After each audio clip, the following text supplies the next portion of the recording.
즐거운 주말 보내셨나요? 즐거우시죠? 그럼요. 네. 즐거우시죠? 저도 너무 즐겁습니다.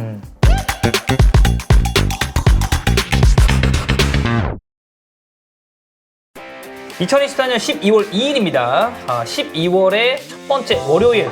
오늘 3명이서 인사드리겠습니다. 안녕하세요, 황대현입니다. 안녕하세요, 임현철입니다. 안녕하세요, 김원일입니다. 네, 저희가 이제 오늘 K리그 얘기도 할 거고, 코리아컵 얘기도 할 거고, ACL 얘기도 할 거고, 할 얘기가 좀 많아요. 근데 이제 오프닝 토크 때 이제 좀 간단하게 이야기를 해볼 것 중에 하나가, 연맹에서 이제 이사회 결과가 나왔습니다. 이 내년부터 이제 어떻게 바뀌는가에 대해서, 연맹에서 이제 발표를 좀 했는데, 자, 첫 번째. 화성FC K리그 회원가입 안건이 통과가 됐습니다. 내년 1월 총회에서 이제 승인이 지금 유력한 상황이고요.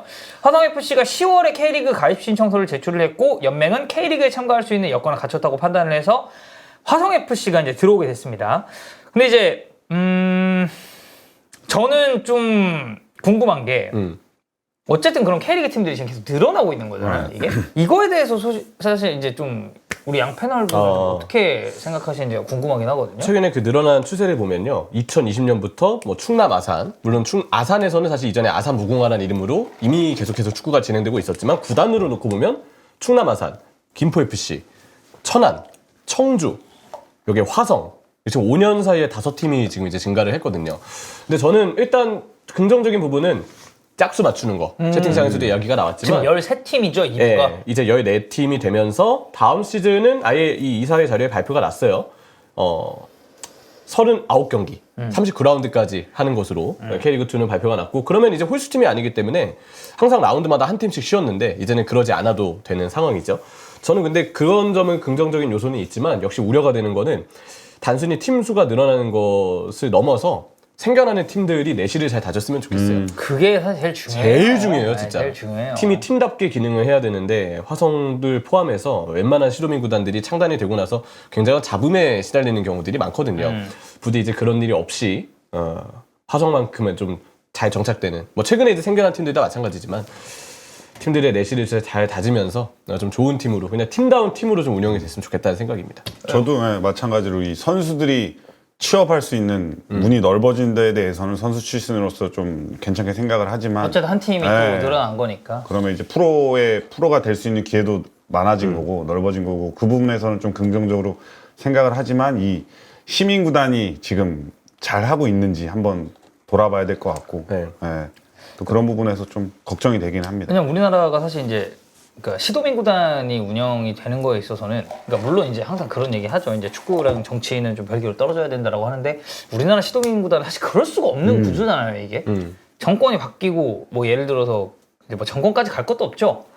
그러니까 뭐 총선에서 이렇게 해가지고 뭐 도지사가 바뀌거나 뭐 시장이 바뀌거나 하면은 이제 그 성향에 따라서 뭔가 이제 그 예산에 관련된 부분 너무 민감하게 작용할 수밖에 없으니까, 그래서 이제 그런 부분을 좀 어떤 식으로 해결해야 될지 형철이 말대로 좀 내실을 잘 다져서 지금 있는 시도민 구단들, 저는 모르겠습니다. 뭐 시도민 구단 중에서도 이제 잘 운영되는 데가 있고 정말 좀 안타까운 곳도 이제 많긴 하지만, 뭐 올해 강원 FC 같은 경우는 그래도 정말 잘 된 케이스였고, 저는 이제 딱 처음 이제 뭔가 대구가 2016년, 17년 이때 돌풍 확 일으키면서 대팍 지어지고 올라오고, 뭔가 저는 대구는 지금도 K리그 팀 내에서는 약간 본인들만의 색깔을 좀 가진 팀이라고 생각을 하거든요. 그쵸. 아니면 뭐 광주도 케이스도 그렇고. 물론 이제 그 뭐 예산 문제나 이런 것 때문에 좀 시끌시끌하긴 하지만 잘 나가는 팀들조차도 이렇게 이런저런 문제를 가지고 있는 이 와중에 화성FC도 이제 어떤 식으로 이제 될지는 좀 지켜봐야 되긴 하겠습니다만, K리그에 참가하고 어쨌든 팀이 늘어났다는 건 이제 그만큼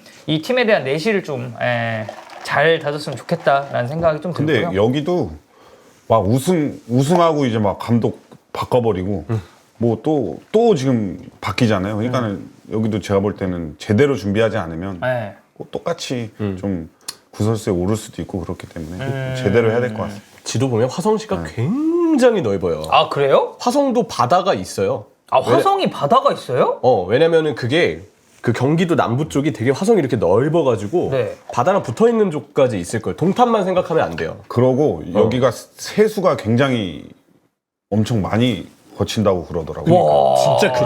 경기 진짜 화성시가 커. 그 제부도까지도 다 화성시로 들어가는군요. 굉장히 커서 여기 바다도 닿아요. 굉장히 넓은데 과연 이 화성종합 경기타운 쪽을 마케팅 위주로 갈지, 또 사실 무시할 수 없는 동탄 신도시 쪽에 대한 마케팅을 어떻게 할 것인지 이런 것들까지 마케팅 전략을 잘 세워야 될 것 같긴 해요. 이곳은. 아니, 그러네요. 화성이 면적이 엄청 크네요. 네, 화성 바다가 있네요. 제부도가 있어가지고 섬도 있고 그 제부도 말씀드린 그거도 뭐 국화도 뭐 이제 요런 섬도 있어요. 입화도 잘 모르는 그런 섬들도 전부 다 화성 범위 안에 이렇게 다 들어와 있긴 하네. 경기 남부 쪽은 평택 화성이 진짜 넓거든요. 근데 아 진짜 맞아, 평택도 바다가 평택도 있더라고. 꽤 넓어요. 평택항이 있죠, 평택항. 동탄은 수빈이 동네. 네, 그죠. 맞아요, 수빈이 형이 동네. 고향이니까. 동탄은 빅버드가 가까워서 사실 대부분의 팬분들은 축구 좋아하시면 다 좀 수원 삼성 블링즈 문화권인 분들이 좀 많으시긴 하죠. 맞아요. 그래서 뭐 용인 이쪽도 수원 팬들 되게 많으시고 하니까. 그래서 사실 미르에서 하는 것도 어쨌든 거리상으로 봤을 때 이제 미르 쪽이 좀 가까워서 이제 그쪽에서 하는 거긴 한데 화성도 좀 준비를 잘해서 K리그에 이제 참가를 잘했으면 좋겠고요. 자, 두 번째는 동남아시아 쿼터 제도가 이제 폐지가 됩니다. 그리고 K리그2 국적 무관 외국인 선수 보유 한도도 한 명이 이제 늘게 됐는데 내년부터 이 쿼터는 폐지가 되고 K리그1은 최대 6명 그리고 4명이 동시 출전이 가능. 여기에 K리그2는 5명이 등록이 가능하고 4명이 동시 출전이 가능한 이런 시스템으로 바뀌게 됐습니다. 이런 쿼터 폐지는 좀 어떠세요? 어쨌든 외부에서 조금 더 선수가 들어올 수 있다라는 얘기가 될 것 같은데. 근데 이거는 앞으로 막을래야 막을 수가 없다. 뭐 국내 선수들 입장에서는 외국인 쿼터를 늘림으로써 사실 자리가 줄어들기 때문에 또 선수들은 또 이게 늘리는데 부담스러울 수 있지만 앞으로 이제 세계적인 추세잖아요. 이걸 계속 늘리고 그쵸. 뭐 쿼터를 폐지하는 게. 그러니까 이제 국내 선수들도 그만큼 경쟁력을 키워야 된다. 그리고 저는 이제 K리그 관련해서 어쨌든 그 동남아시아 시장 쪽이 그러니까 물론 이제 그들도 실력이 정말 좋아야겠죠. K리그에서 경쟁력을 갖출 만큼이 돼야 될 테고 뭐 사실 올 시즌에 예를 들면 저는 수원 FC의 아르한 선수 저는 아르한 선수를 이번에 아시안컵이랑 중계하면서 처음 알았었거든요. 근데 이제 보니까 이 선수 이미 이적이 확정이 됐더라고요. 그래서 봤는데 사실 아르한의 최대 장점이 진짜 투석기. 아니 진짜 장난 아니거든요. 이 스로인이. 경기 보면 어깨에 테이핑 했어요. 네. 아르한 선수가 축구 선수인데. 네. 아니 좀 기대를 했어요 저는 개인적으로. 이거는 수원 FC의 새로운 세트 피스가 될 수 있겠다라고. 근데 이제 막상 경기는 이제 별로 못 그때 뛰고. 퇴장 바로 당하고. 맞아. 그리고 또 나오자마자 마지막에 또 프리킥 찬스 있었지만 너무 본인이 급해가지고 찍어놓고 내가 차야겠다 하고 바로 찼는데 이제 너무 급한 나머지 이상하게 완전, 나가고. 그래서 이제 어쨌든 동남아시아 선수들이 저는 경쟁력 있는 선수들이 들어온다면 저는 아스나위 선수가 처음 왔을 때 와 그쪽 그 어떻게 보면 이제 뭐 그 팀에서 올리는 그런 유튜브 컨텐츠나 이런 걸로 그 화제몰이가 굉장히 많이 되는 걸 보면서 이게 동남아시아 시장 쪽으로 캐리가 잘 공략을 좀 할 수 있다면 그리고 거기 수준급의 선수가 들어온다면 이게 같이 상생하는 느낌으로 좀 발전할 수도 있겠다 싶었거든요. 제가 그 재활할 때 네. 그 베트남 국가대표 선수들하고 재활을 했어요. 네. 그래서 처음에는 이제 재활하는데 그 부상 당한 선수들 베트남에서 와서 좀 그렇잖아요. 막 힘들고 그러니까 피곤하고 그러니까 딱 이렇게 해서 그럼 내가 이제 저녁을 사겠다. 그래서 이제 백종원 그 차돌박이 가서 베트남 선수들 한 대여섯 명을 내가 저녁을 샀어요. 네. 그러고 나서 이제 페이스북을 보는데 팔로워가 형 팔로워가? 나 말고 그 친구 베트남 그 대표팀 친해지. 친구들 네. 밥 사기 전까지 사실 몰랐는데 네. 보니까 막 몇백만인 거예요. 그래서 내가 그 친구가 나한테 만약에 그거를 해주고 태그 걸어주고 막 이랬으면 이제 베트남 팬들이 좀 유입이 됐을 텐데 왜 태그를 안 걸었대? 몰랐어요 그때는. 그걸 아예 좀 SNS랑은 좀 멀리 떨어져야 하셨구나, 된다고 처음에는. 생각해서 좀 이렇게 막 셀카도 찍고 막 내가 밥 사줬다도 좀 사진도 이렇게 좀 올리고. 사진도 좀 올리고 했었어야 되는데 네. 그걸 못했던 게 좀 아직까지 좀 한이 남습니다. 그러면은 이게 또 이제 베트남 그 약간 그 시장 쪽에 대한 그렇죠. 백종원 사장님의 그런 네. 게 있었을 수 있었을 텐데. 근데 또 밥은 또 얼마나 잘 먹던지 그냥 뭐 차돌박이 추가 계속 해가지고 막 한 50만 원 나왔나? 좀 많이 나왔습니다. 꽤 많이 나왔군요. 야, 돈은 많이 썼는데 네. 이제 SNS 팔로워는 전혀 얻지 못한. 그렇죠. 네. 그리고 아직도 뭐 트롱인가 그 친구예요. 지금 계속 베트남 프로팀에서 트롱. 오, 뛰는 것 들어본 같은데. 것 같은데? 그러게 왜 이렇게 나 잘생기고 않은데? 결혼했어요. 왜냐면 우리도 은근히 베트남 경기들을 많이 네, 중계했었거든요. 맞아요. 제가 이제 A매치 국가대표팀 처음 중계했었던 게 대한민국이랑 이제 베트남 경기였었고. 작년에 그랬었고 네. 저는 스포티비에서 동남아시안 게임 중계를 해봤었어요. 와, 동남아시안 게임. 그 내가 그 팀에다가 나 계약 끝나면 나 비디오 만들어서 너랑 해서 보내줘 이러니까 걔네는 이제 베트남을 왜 가냐 이 K리그 선수가. 아, 진짜? 그러면서 이제 본인들끼리 막 통역 불러서 얘기하는데 이제 베트남 프로리그의 위상이 올라갔다.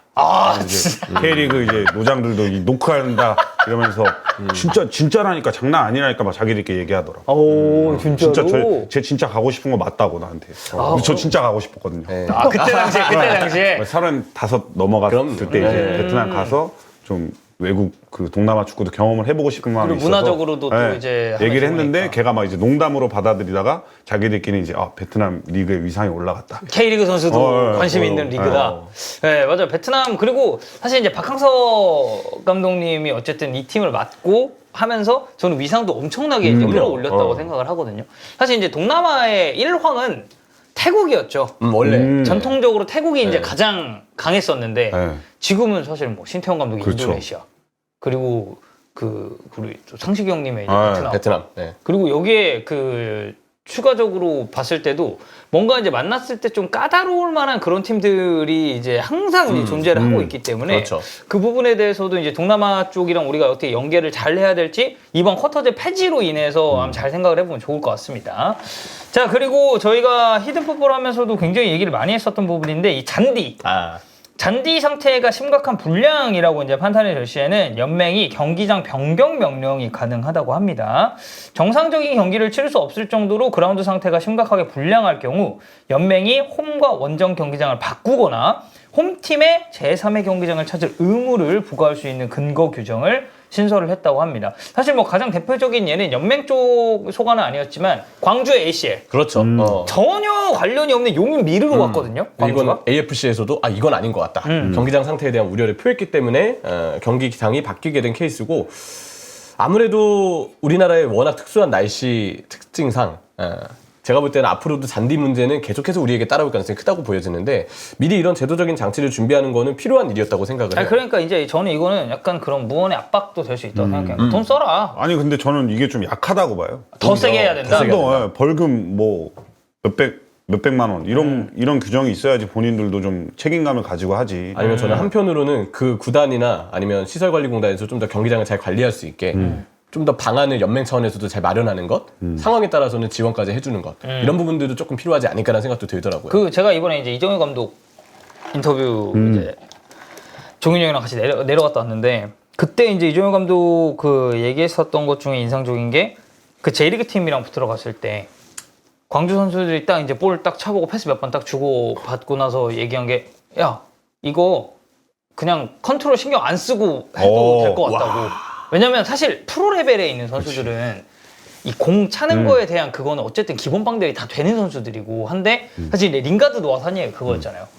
이 컨트롤에 집중을 하느라 다음 동작 생각할 시간이 없다. 근데 형도 선수 때 이제 뛰면서 그런 잔디에 관련해서 되게 좀 민감하게 이제 그게 있었을 거 아니에요? 저는 오히려 안 좋은 데서 더 플레이가 많이 나와가지고 상대가 잔디 때문에 어려워할 수 그렇죠. 있었다. 네. 그래서 이제 개싸움 전문이기 때문에 난 잔디고 뭐고 그치. 너 힘들어해? 내가 부딪힐게 이런 느낌의 수비를 하실 수 있어요. 컨트롤이 일단 안 좋아야지 제가 또 부딪힐 기회가 나기 때문에 수비수시니까. 오히려 잔디가 너무 좋아하면 나의 경기력도 이제 같이 하는 컨트롤이 좋으면 일단 그쵸, 내가 그쵸. 부딪힐 찬스가 안 나니까 그래서 이제 잔디가 튀길 때 저는 일부러 갖다 부딪히는 그 타이밍을 내가 잘 알고 있고 그것만 이제 딱 그렇죠. 생각하고 있던 거였구나. 그래서 오히려 저는 그거에 장점이 있었는데 이제 은퇴하고 이제 가보니까 사실 진짜 좀 너무 하더라고 광주 같은 경우는 맞아요. 선수들 부상도 있고 J리그 같은 경우는 가서 직접 하잖아요. 그러면 아침도 이제 아침 해보실 거 아니에요? 가서 보면 축구와 뽕이 들어갈 없어요. 그게 밀도가 틈이. 너무 좋아서 그래서 너무 빡빡하고 너무 좋아서 거기서 이제 선수들이 여기서는 이제 숨을 데 없다고 무조건 이 잔디 컨트롤 미스에서 잔디 쳐다볼 수 없다. 이거는 본인 실력이 오로지 이거 나온다. 100%에서 나온다. 100% 나온다. 아니 부담이 엄청 컸겠는데. 제 얘기랑 그렇죠. 특히 이제 원정 갔을 때. 그래도 사실 잔디 좋은 데서 하는 게 제일 저도 사실 그 포항에서 또 뭐 스틸타카 뭐 이런 거 있었잖아요. 있었죠. 그냥 저는 뺏어서 이제 주면 이제 거기서 이제 막 패스 하는 그런 플레이가 좋았기 때문에 좋은 잔디에서 하는 게 제일 경기력이 좋습니다. 약간 원인이 형 그러면 이제 그 맨 땅에서 축구할 때 약간 그 전투력 맥스 되는 약간 그런 거 아니에요? 맨 땅에 네. 웅덩이 있죠. 웅덩이 들어가면 거기서 이제 그 물이 쫙 나가면서 이제 거기 이제 제가 확 튈 수 있는 거기 이제 김원일 존이라. 그렇지. 웅덩이 존은 이제 김원일 존. 거기서 이제 파워참 딱 하면은 이제 맞아. 약간 물이 그냥- 킥오파 느낌으로 그렇죠. 가는 거죠. 그냥 물이 촥 나가면서 거기서 이제 저의 진가가 딱 발휘돼요. 저는 비 오는 날이 사실 더 좋았습니다. 현역 때도 네, 현역 오히려. 때도. 근데 뭐 그런 것도 비 오면 승률이 저는 더 올라갔으니까. 웅덩이죠. 네. 그래서 이제 해병대에서 날아다닌 것 같다라는 말씀도 있고. 그러니까 채팅창에 이제 개싸움 전문이다 이런 얘기도 해주셨고. 그 저희 아까 돈에 하나 들어왔는데 살짝 지나가가지고 한번 보여주겠어요.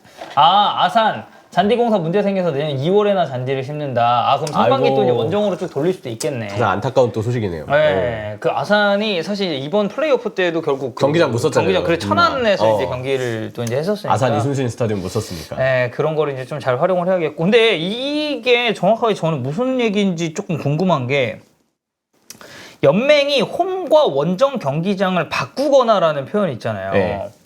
그러니까 이거는 결국 우리 홈에서 하는 경기를 원정에서 해야 된다는 얘기인가요? 그렇죠. 그렇게 그런 봐야죠. 최근에도 그런 경우도 있었던 것 같은데. 그러면은 한 시즌에 상대방 원정만 계속 갈 수도 있는 거야? 그렇게 될 수도 있는 거예요. 와, 그럼 이건 리스크가 엄청 이거는 큰 조금 거긴 그래도 한데. 수위가 센 징계가 아닌가 라는 생각을 좀 해요. 홈 경기 개최권 하나 잃어버리는 거니까 그 잔디 관리를 못한 경기 입장에 팀 입장에서는.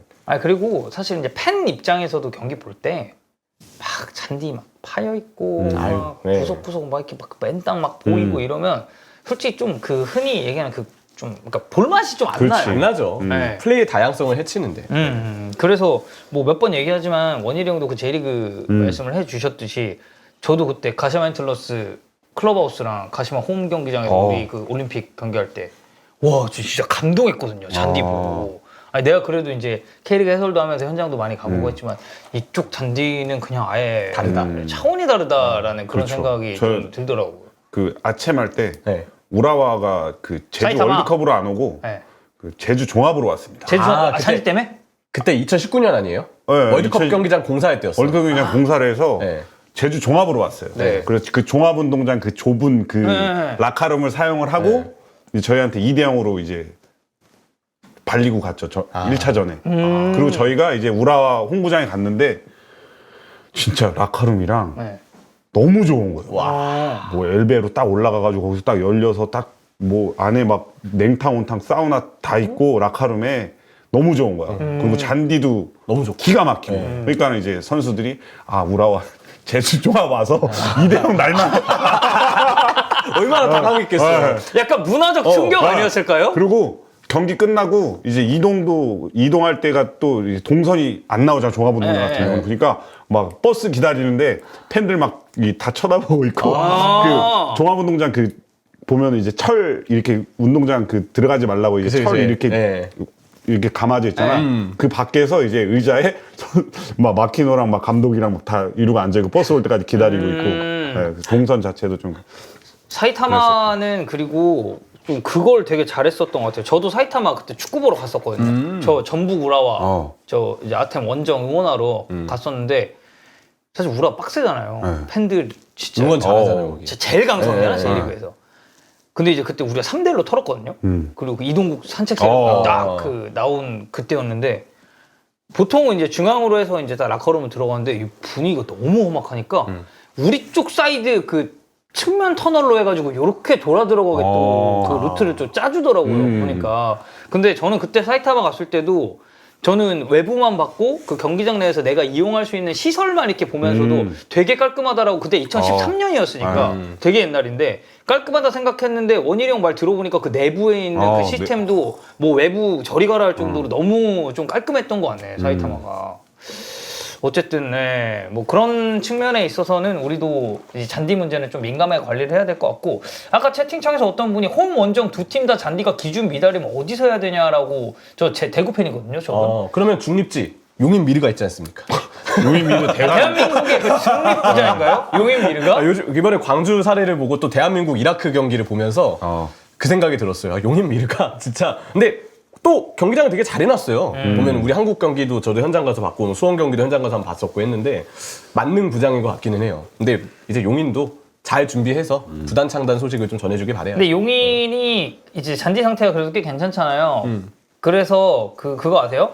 이라크가 원래 그 이라크랑 했죠? 이라크랑 했어요. 그래서 네. 이라크가 이제 우리나라가 이제 용인미르에서 이제 하겠다라고 했는데 이라크가 거기서 컴플레인 걸었어요 처음에. 잔디 상태 더 좋은 데서 하고 싶다고. 근데 AFC에서 이 정도면 좋은 거다. 닥쳐라. 물론 닥쳐라라고는 안 했지만 거절 당한 바가 있었어요. 그러니까 그만큼 용인미르는 그래도 잔디적인 측면에서의 그런 관리는 이제 꽤 잘 되고 있다라고 봐주시면 될 것 같고요. 자, 네 번째입니다. 아시아 챔피언스리그 등 국제대회 참가 시 연맹이 직권으로 일정 조정이 가능하다. 이거는 이제 챔피언스리그, 피파 클럽 월드컵, 국제대회 참가하는 구단의 지원을 위해서 경기 일정을 조정할 필요가 있을 때 상대 팀의 동의가 없더라도 이거는 연맹이 본인들의 이제 직권으로 일정 조정을 할 수 있다라는 규정이 신설이 됐습니다. 이거는 어떻게 생각하세요? 선수들은 뭐 회복하는 데서 좀 좋으니까. 근데 이제 상대하는 팀 입장에서는 조금 그럴 수 있잖아요. 들어오는 팀. 우리는 동의 안 했는데. 아. 그러니까 리그에서 예를 들어서 뭐 포항 울산이 붙는데 그래도 조금 이런 조정은 좀 필요하지 않을까. 네. 저도 근데 조정 안 해줘도 뭐 충분히 이길 팀은 또 이기더라고. 저도 우즈베키스탄 원정 갔다가 네. 그날 이제 새벽 2시에 도착하고 야간 경기 7시 경기 바로? 네. 어우. 근데 그게 돼요? 돼요? 네. 그러니까. 그래서 이게 지연이 돼가지고 강원 원정이었어. 네.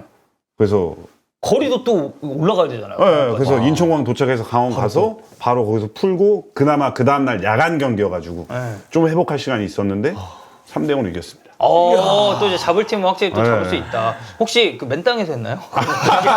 웅덩이가 있었나요? 웅덩이. 웅덩이 네. 없었고 아. 살짝 비행기 타고 내리면 좀 맹한 그런 에, 기분으로 에, 뛰었더니 오히려 좀 잘 되더라고. 약간 그럼 왜 반 도핑으로 그냥 경기한 거네. 이러면서 뛰었는데. 네.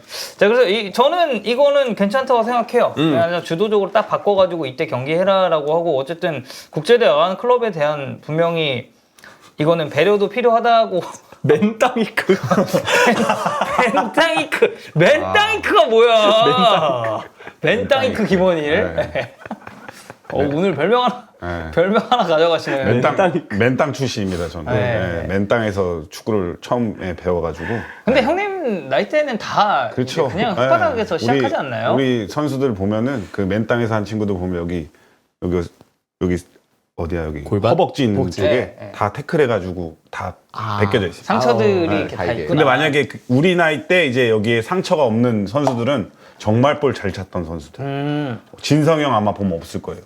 황진성. 태클할 일이 없으니까. 없으니까. 테크니션이니까, 테크니션. 그러면은 주원이 형은 거의 여기 살갗이 없었겠네요. 없지. 내가 볼 때 여기 찢어지고 다시 백이고 찢어지고 다시 백여서 아마 태클도 많이 해야 되고. 태클도 하니까. 많이 해야죠. 자, 그래서 뭐 어쨌든 일정 조정 이거는 괜찮은 것 같아요. 그리고 이제 국제대회 참가했다는 것 자체가 리그에서 좋은 성적이 동반이 됐고 혹은 FA컵에서 이제 그쵸. 네. 좋은 코리아컵에서. 성적을 이제 그렇죠. 코리아컵. 코리아컵에서 이제 좋은 성적을 이제 냈다 보니 그거에 대한 이제 보상 차원에서 나가는 것도 저는 있다고 생각하거든요. 그리고 어쨌든 ACL에 걸려 있는 그런 상금이나 지금 광주 봐봐. 몇 경기 이기니까 K리그 우승 상금 바로 넘어섰다고. 이런 네. 식으로 이제 되는 것처럼 그런 측면에 있어서 연맹이 이런 식으로 조정을 해주는 거는 상당히 좀 좋다라고 생각을 합니다. 자, 저희가 사실 오늘 이제 준비되어 있는 게 프리미어리그 얘기랑 K리그 얘기인데 이게 저희가 어쨌든 연맹 이사회 결과로 그 폰을 열었으니까 K리그 얘기를 좀 국내 축구 얘기를 한번 먼저 해보죠. 근데 이 얘기를 조금 뒤로 미루고 우리 또 원일이 형이 또 오셨으니까 일단은 축하의 박수 드리도록 하겠습니다. 또 코리아컵에서 포항 스틸러스가 반대입니다, 반대. 예. 뭐죠 이게? 포항이 아니면 의미가 없다. 이거는 선물로 받았습니다. 이제 여기 응원하시는 그 소모임 분께서 이제 주신 건가 보네요. 그래요? 포항. 아무튼 이거 가질 자격이 있습니다 하면서 저한테 딱 던져주시더라고요. 이거 누구예요? 이거 박태하 감독님. 맞네. 선수 시절 때 사진이신 것 같아. 박태하 감독님이구나. 사진이란데 그림. 예. 네. 우양우 정신. 우양우? 우양우. 약간 군대 그 그러니까. 느낌 아닌가요? 강하다. 근데 느낌이 머플러의 느낌이 되게 강해요. 뒤에는 그래서- 뭐라고 써 있나요? 아이언 아까 적혀 있었는데. 꾸르바노르드. 아니구나. 아이언이 아니었네. 꾸르바노르드는 이제 그건가 보네. 이게 이제 북쪽 그거라는 얘기인데. 아니, 소모임 그 버플러인가 보네. 네, 그런가 보네요. 우영우가 아니고요. 우향우.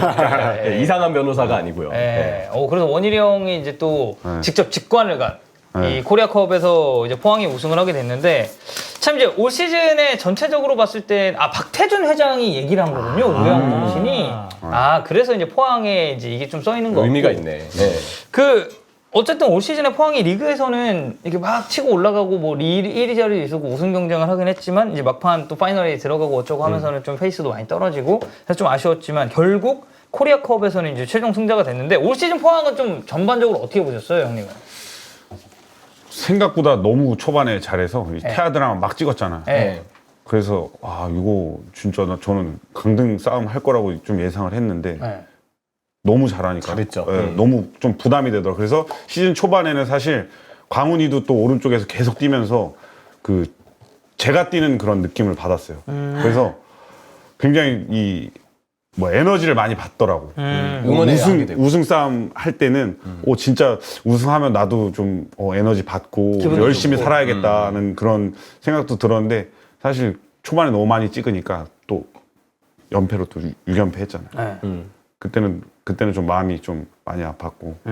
근데 초반에는 이제 막 그런 움직임이나 이런 전술들이 잘 들어먹혔는데 후반기로 가면 갈수록 그냥 상대 팀은 좀 서 있고 이제 포항이 움직이는데 그냥 앞에서만 움직이는 그런 느낌을 받았는데 이 코리아컵 결승 같은 경우는 울산이 압박을 계속 하잖아요. 그러니까 포항이 여지껏 보면은 압박하는 팀한테는 그래도 경기력이 좋았어요. 그래서 이번 코리아컵도 좀 우승할 수 있지 않았나. 형철이도 현장 갔었고 저는 이제 W석 쪽에 이제 있었는데 저는 이거 서울 월드컵 경기장으로 이제 아마 쭉 갈 것 같잖아요. 아마 뭐 느낌이 자체가. 그렇죠. 코리아컵 결승은. 저는 이거 되게 좋은 것 같아요. 이렇게 중립 경기장에서. 왜냐면 그러니까 여기 이제 포항 이제는 팬이죠. 포항 팬이고 여기 울산 팬이잖아요. 난 중립이잖아. 그렇죠. 근데 중립팬 입장에서 그 양쪽에 이렇게 딱 서포터즈가 이렇게 들어와가지고 그리고 오기도 엄청 왔잖아요. 맞아요. 많이 왔죠.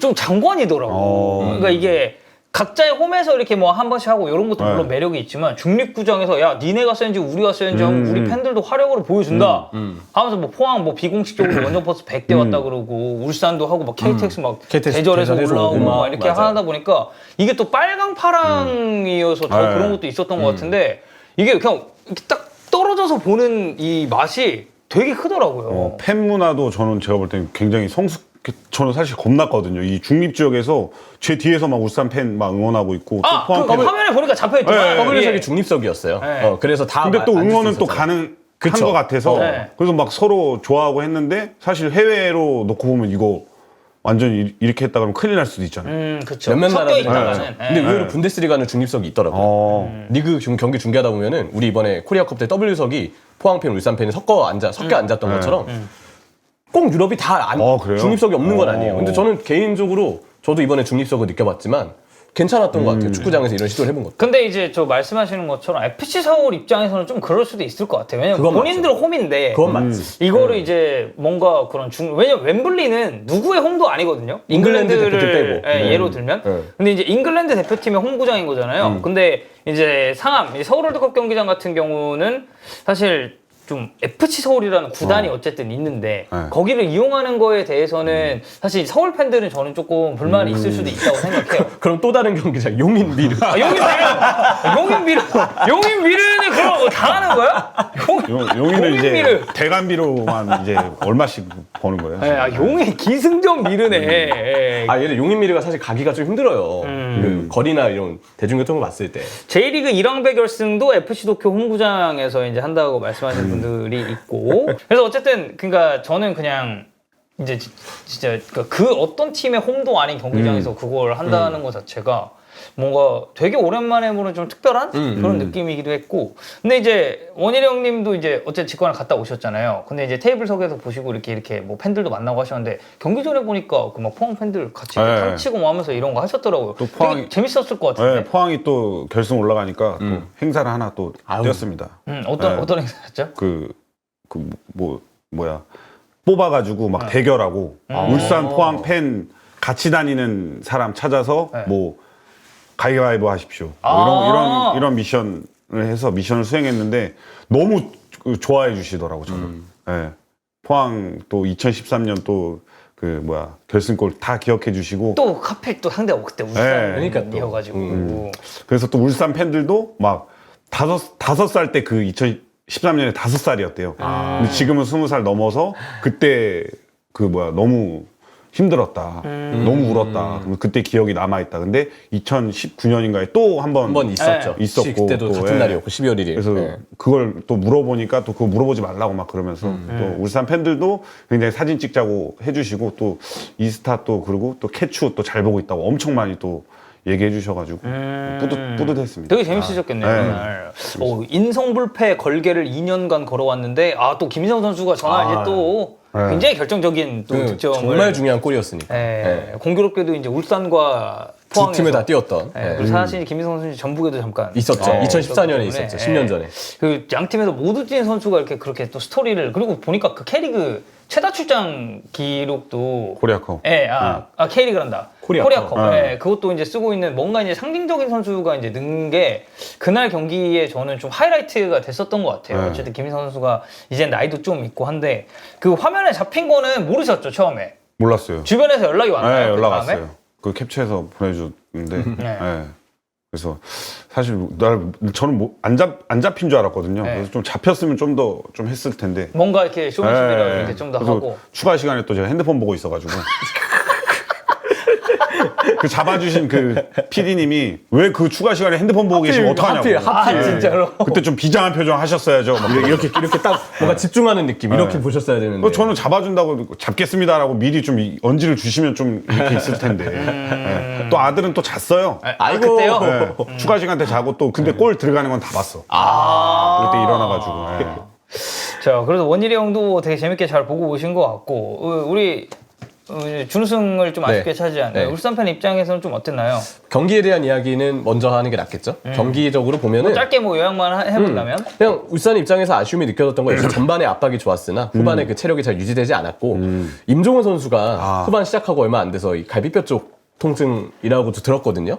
굉장히 큰 통증을 호소하면서 교체 아웃이 됐고 주장 김기희 선수도 부상으로 인해서 이 경기는 뛸 수 없었고 그러다 보니까 이제 김영권 선수의 파트너로 황석호 선수가 나왔는데 그 뒤에 수비가 좀 많이 흔들렸었어요. 그러니까 압박이라는 게 뒤가 안정적이어야지 선수들도 더 위쪽으로 올라가는 과정에 집중할 수 있는데 뒤에서 흔들리고 또 포항은 그걸 충분히 뚫을 수 있는 정재일을 비롯한 너무 좋은 선수단이 또 갖춰져 있기 때문에 수비가 조금 불안해지면서 자연스럽게 압박의 그 강도도 떨어지고 그 시기는 후반전이었기 때문에 제가 볼 때 선수들의 체력 또한 전반에 힘을 썼던 만큼 후반에는 많이 저하의 타이밍이 일찍 찾았던 거라고 생각을 해요. 전후반에 체력이 유지되지 않은 것 그리고 하필 부상으로 임종은, 김민혁이 같은 타이밍이 아니거든요. 후반에 초반에 임종은 그 뒤에 얼마 안 가서 김민혁 빠지면서 부상으로 교체를 2번이나 좀 일찍 선언을 했던 게 울산한테는 불운한 요소이자 체력에 있어서는 올 시즌 내내 반복됐던 문제 이런 것들이 반복된 거라고 생각을 하고 전 그렇게 생각해요. 이 경기 패배 그리고 아시아 챔피언스 리그도 지금 계속 전패 중인데 5연패죠 지금 울산. 이거는 이제 리그 우승과는 별개로 이적 시장을 좀 역시 성공적으로 보내지 못한 그 후유증이 계속 오고 있는 거다. 어떻게 보면 그래도 리그 우승을 했기 때문에 올 시즌은 다행이다라고 생각을 해야 되는 거고 좀 더 강한 팀으로 거듭나기 위해서는 좀 선수단이나 이적 시장에 있어서 보강이 분명 필요한 타이밍이다라고 좀 얘기를 하고 싶습니다. 포항은 어제 경기로 딱 한정했을 때는 좀 어떤 점이 제일 잘 됐다고 보셨어요? 아스프로가 각성을 해가지고 진짜? 저는 굉장히 걱정 많았거든요. 왜냐하면 이 선수 소개하는데 앞으로 뭐 아스프로 이러더라고. 야, 이거 앞으로 나가다가 이거 큰일 나는데 이랬는데 제가 알던 아스프로가 아니에요. 형이 굉장히 이제 또 그 얘기 했잖아요. 조르지. 조르지 좋았습니다. 그래도 골을 못 넣어서 그렇지 열심히 뛰었죠. 내심 진짜 한 골 넣길 너무 바랬거든요. 네. 근데 골을 못 넣어서 좀 아쉽긴 하지만 그 마무리 능력만 키운다면 굉장히 또 울산 수비수들도 좀 많이 부담됐었고 근데 또 득점이 또 안 나와서 슈팅 연습 내년에 또 많이 해야 될 것 같습니다. 어떻게 계약서에 그거는 좀 할만한 활약이었다고 보시나요? 해야죠. 해야 된다. 코리아컵 또 우승한 거랑 또 못한 거랑 또 다르기 때문에 지금 치고 올라갈 수 있는 기회다 이거는. 충분히 또 오히려 그런 활약으로 인해서 이제 빨리 계약서 쓰고 이제 편하게 쉬러 가야 되는 게 이제 아스프로가 약간 돼버린 그 느낌도 좀 있지 그렇죠. 않나요? 아스프로도 다시 보게 됐어요. 너무 잘해줘가지고. 진짜 잘해줬어요. 근데 한 가지 좀 부상 시 아팠겠지만 그래도 제 성향은 그냥 털고 딱 일어나서 좀 뛰는 게 있었어야 되는데 네. 밖으로 나갔을 때 사실 좀 완전 한 몰입하려 명 빠지면 어떻게 빨리 들어가야지 하는데 또 뒤에서 또 본인 아픈 것도 아픈 거니까 또 치료하고 또 들어오더라고요. 네. 다행히 이겨가지고. 네, 본인은 이제 그거랑 조금 다를 수가 있으니까. 예. 그리고 그 경기에 또 이제 완델손 선수가 또 이제 골 나오는 장면에서 사실 이제 아니 완델손도 이제 나이가 좀 있지 않나? 일단 K리그에 온 게 거의 10년 전에 왔어요. 엄청 오래 뛰었죠, 완델손이. 진짜 오래 뛰었죠. 그 대전에 처음 와가지고 네. 2015 왼쪽 백으로 데리고 왔는데 네, 맞아요. 너무 잘하니까 포드로 맞아요. 기용을 했어요. 그쵸. 네. 너무 빠르고 너무 잘하니까. 네. 완델손이 89년생 35살. 나보다 형이네. 35살이 35살. 네. 근데 저는 완델손 진짜 에너지 레벨은 여전하다. 특히 결승 매치에서. 올 시즌 뭐 리그 최우수 왼쪽 풀백 중 한 명이니까 완델슨은 참 잘했죠. 진짜. 네, 그래서 뭐 여러모로 좀 재밌었던 경기인데 뭐 앞서서 이제 제가 얘기했듯이 그러니까 서울 팬들 입장에서는 조금 우리 홈인데. 그럼요. 네. 당연히 얘기가 나올 법하지. 아까 그 J리그 관련해서도 이랑배 관련해서도 얘기했는데 어떤 분이 도쿄 국립경기장, 그러니까 무연고에서 원칙적으로 한다라고 하니까 그러니까 우리도 그런 게 좀 있으면, 그러니까 예를 들어서 뭐 동대문 운동장이 뭐 아직 있었다든지. 그래서 개인적으로 동대운동장을 허문 게 너무 아쉬워요. 아니면 서울이랜드가 잠실이 아닌 다른 쪽을 이제 진짜 이제 목동은 지금 임시잖아요. 쓰고 있잖아요. 네. 그래서 이제 예를 들어서 이제 목동이 뭔가 뭐 개조가 된다든지 해서 여기를 그냥 홈으로 삼고 잠실을 무연고로 남겨놓고 그리고 또 잠실 또 한국 축구의 성진대. 굉장히 많은 의미를 담고 있으니까. 잠실종합운동장도 이제 잠실야구장이 내년인가까지 쓰고 리모델링이 돼서 그 잠실야구장을 개편하는 동안에 LG 트윈스랑 두산 베어스가 잠실종합운동장을 야구장으로 쓰는 걸로 확정이 난 걸로 알고 있거든요. 그런 계획들을 보았을 때 아마 잠실종합도 한동안 우리가 뭔가 중립지의 느낌으로 축구장으로 쓰기는 좀 쉽지 않은 것 같다. 저도 그 기사로 읽었던 내용이라. 네. 또 하나 아쉬운 거는 그 서울드컵 경기장이 이거 경기장이라기보다는 결국 이번에 코리아컵을 개최했던 그 KFA에서 뭔가 조금 미숙한 부분이 있었던 거라고 생각을 하는데 눈이 많이 오긴 했어요, 수도권에서. 그 부분은 사실 저희가 뒤에 다루는 그 코너가 따로 있습니다. 따로 이번, 있군요. 네. 이번 그 전체적인 코리아컵에 대해서. 왜냐면 경기는 너무 재밌었고 팬들 반응도 너무 좋았는데 네. 그 운영적인 측면에서 좀 미숙한 부분이 그쵸, 분명히 그쵸. 있었거든요. 형철이가 얘기하는 그 눈 관련해서 그렇고. 이제 네. 말을 하려고 하는 건데 그건 저희가 잠시 뒤에 네네. 한번 같이 짚어보도록 하겠습니다.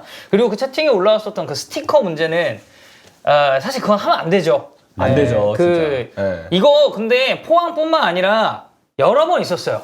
근데 이게 진짜 이게 주도적으로 막 이렇게 했다기보다는 꼭 이제 그렇게 있어. 남의 거기 경기장 가가지고 그 스티커 그거 잘 떼지도 않고 그거 떼려면 힘든데 그거 왜 붙이고 다니는 거야. 그러지 맙시다. 예.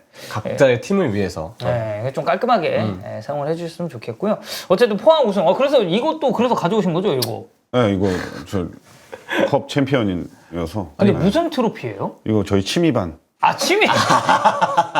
대회 나갔을 때 받은 건데 이거- 아들이 받은 거예요. 포항이라 쿠로미가 여기 그게 아니라 아들이 그냥 거예요? 여기 붙여놓은 건데 그냥 근데 저도. 우연히 포항이 실제로 쿠롬이랑 콜라보가 그러니까요. 됐거든요. 저도 네. 처음 들어서. 네. 그래서 좀 한번 구경. 구경 한번. 아우 부럽다. 침이 막 줄줄 내. 이거 어떡하나. 우리 트로피 이거. 이렇게 또 귀여운 여러분들 이 트로피까지.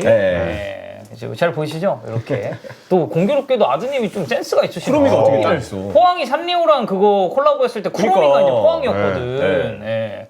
자 이렇게 트로피까지 저희가 만나봤습니다. 어쨌든 포항 우승 다시 한번 축하드리고. 축하드리겠습니다.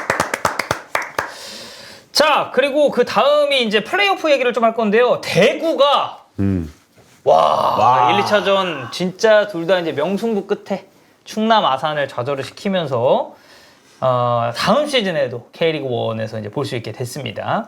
1차전에 이제 사실 스코어가 꽤 많이 벌어졌다가 극적으로 따라가면서 3대4로 뒤진 채, 한 골 뒤진 채로 이제 2차전을 맞이하게 됐는데 2차전 2대0으로 앞서다가 이제 PK로 한 골 실점을 하고 연장 가서 이제 이찬동 선수의 극적인 골로 6대5 만들면서 잔류에 성공을 했습니다. 그리고 이 과정에서는 또 그 충남 아산 쪽에 퇴장자가 또 한 명 나오면서 호세가 나왔죠. 네, 수적 이제 우위를 점한 것도 좀 있었고 이게 여러모로 봤을 때 결국 1차전에 세징야가 딱 복귀해가지고 또 제 역할을 해줬던 게 이번 대구 충남 아산한테는 너무 중요한 포인트가 아니었을까 싶거든요.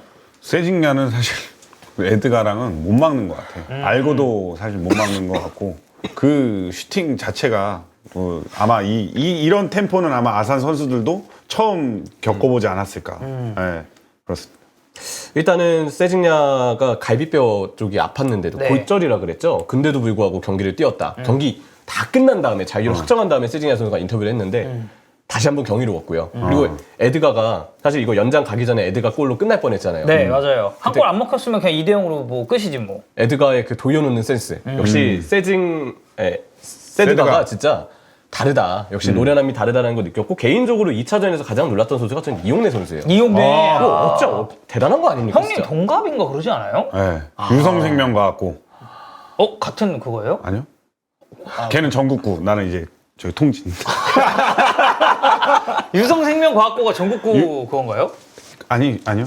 이용래만. 아, 이용래 그러니까 선수가? 그때 SNS 없을 때도 이제 유성생명과학고의 이용래는 알았다. 아, 진짜 그 정도 딱 하면 정도구나. 저 이용래, 저 유명한 애, 잘하는 애 이렇게 유명했었으니까 엘리트 선수였죠.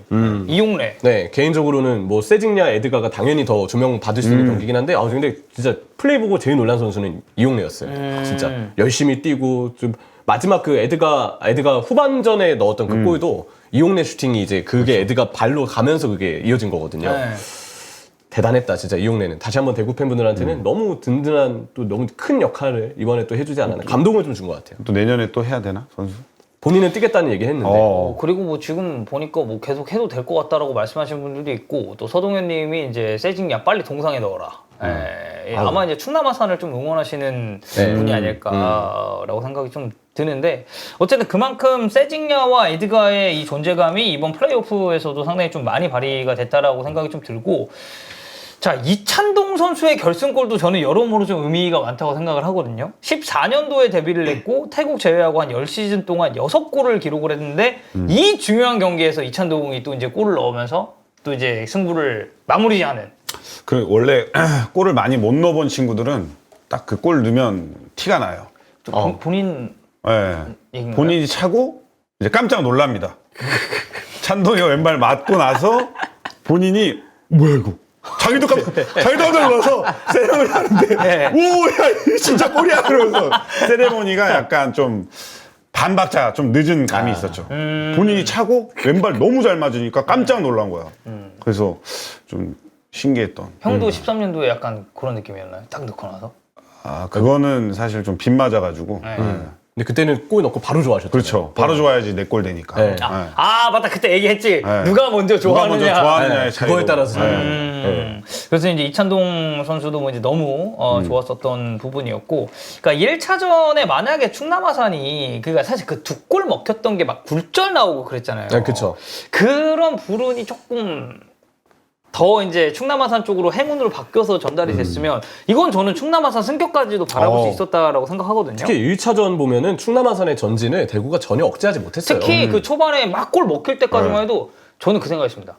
와, 우리 났다. 이거 11위 했으면 아산이 저렇게 잘하니까. 네, 그 생각을 좀 했거든요. 근데 이제 2차전 때는 그래도 대구가 나름 대응을 좀 했죠. 2차전 때는 충남 아산의 전진을 최대한 억제하기 위해서 1차전과 좀 다른 모습을 보여줬다 생각을 하고 충남 아산 입장에서 부족했던 거는 걷어내기 실수, 실점 장면 때 클리어링. 나왔던 그리고 2차전 선제 실점 타이밍 그것 또한 사실 걷어내기 실수와 좀 연관되는 부분이 있는데 또 그게 결국 이르게 선제 실점을 세징야 선수한테 허용하면서 충남 아산 입장에서는 1차전을 이겼음에도 불구하고 좀 말렸던 그런 2차전의 상황이 되지 않았나.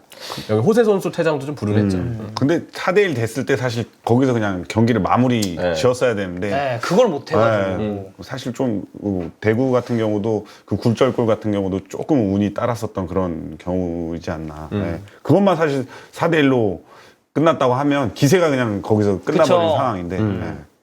그래서 뭐 어쨌든 정말 1, 2차전 명승부 끝에 대구 FC가 이 충남 아산을 누르고 K리그 1의 이제 다음 시즌도 잔류에 성공하게 됐습니다. 자, 그리고 플레이오프 경기가 하나 더 있었죠. 이 아시아 챔피언스리그 일정 때문에 이 또 다른 플레이오프는 일정이 살짝 이제 뒤로 미뤄져서 이제 치러지게 됐는데 또 이제 전북이 서울 이랜드와의 너무 치열했던 승부 끝에 축하드립니다. 네. 축하드립니다. 진짜. 일단 한 고비는 넘겼어. 네. 아직 하나의 고비가 남아있지만 일단 1차전 승리에 제가 볼 때 의미가 큽니다. 네, 굉장히 이제 좀 잘 준비했네요.